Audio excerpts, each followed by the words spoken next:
सिंधिया के गढ़ में नरेंद्र तोमर का दबदबा, मुश्किल से टिकट ले पाए महाराज। मध्य प्रदेश में टिकट वितरण में शिवराज, नरेंद्र तोमर, बीडी शर्मा की चली। सिंधिया को मिला टिकट लेकिन किसी समर्थक को नहीं मिला मौका।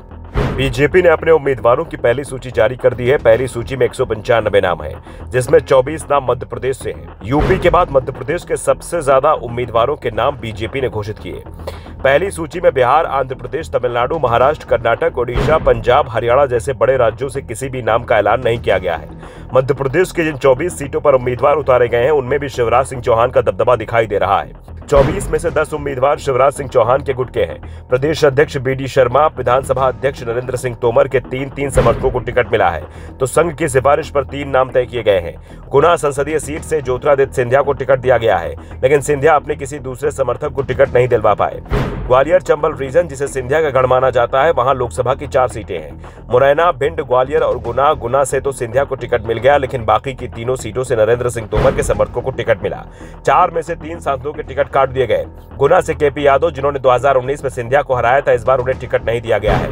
मुरैना सीट से नरेंद्र तोमर चुनाव जीते थे, लेकिन 3 महीने पहले हुए विधानसभा चुनाव में नरेंद्र तोमर दिमनी सीट से लड़े और जीतने के बाद वो विधानसभा अध्यक्ष बन गए। ऐसे में मुरैना में उम्मीदवार बदला जाना तय था, लेकिन यहाँ पर उम्मीदवार नरेंद्र तोमर की पसंद का ही दिया गया है। शिवमंगल सिंह तोमर को नरेंद्र तोमर का बेहद खास माना जाता है। इसी तरह से ग्वालियर सीट पर सांसद विवेक सेजवलकर का टिकट काट दिया गया। सेजवलकर को संघ का करीबी माना जाता है, लेकिन यह पहले ही कहा जा रहा था कि शायद इस बार सेजवलकर को पार्टी टिकट नहीं देगी। इस सीट पर ज्योतिरादित्य सिंधिया के चुनाव लड़ने की सबसे ज्यादा चर्चा चल रही थी, और जब सिंधिया का नाम गुना से चला तो कहा गया कि ग्वालियर सीट पर किसी सिंधिया समर्थक को उतारा जा सकता है, लेकिन पार्टी ने सिंधिया समर्थक की जगह यहां पर नरेंद्र तोमर के समर्थक भारत सिंह कुशवाहा को मौका दिया है। यानी 4 में से 3 सीटों पर तोमर समर्थक उम्मीदवार बनाए गए हैं, जिससे साफ है कि ग्वालियर चंबल रीजन में नरेंद्र तोमर सिंधिया पर भारी पड़े हैं। वैसे बीजेपी की लिस्ट में सबसे चौंकाने वाली बात जो सामने आई है, वो है मोहन यादव की इसमें बिल्कुल भी नहीं चली है। मोहन यादव के किसी भी करीबी को टिकट नहीं दिया गया। यहाँ तक कि उज्जैन संसदीय सीट, जिसमें आने वाली उज्जैन दक्षिण से विधायक मोहन यादव ही हैं। ऐसे में चर्चा हो रही है कि शायद इस सीट पर पार्टी संघ के किसी करीबी को टिकट दे सकती है। यानी मोहन यादव को बीजेपी ने सीएम तो बना दिया, लेकिन जब बात चुनाव की आई तो शिवराज की ही याद आई है।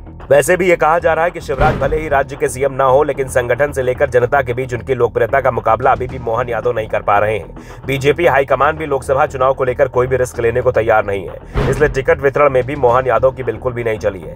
उनके किसी समर्थक को टिकट नहीं दिया गया है। वैसे अभी मोहन यादव को सीएम बने 2.5 महीने का ही समय हुआ है, ऐसे में उनकी लोकप्रियता बढ़ी है, लेकिन अभी तक संगठन में उनका दबदबा नहीं दिखा है, जिस कारण से लिस्ट में उनके समर्थक नहीं दिखाई दे रहे हैं। और जो सीटें अब बची हुई हैं, उसे देखकर भी साफ है कि मोहन यादव शायद ही अपने किसी समर्थक को टिकट दिला पाएं। कांग्रेस तो इसे लेकर मोहन यादव पर निशाना साधते हुए एक कमजोर मुख्यमंत्री तक बता रही है। Bureau report, the Navdarpan news.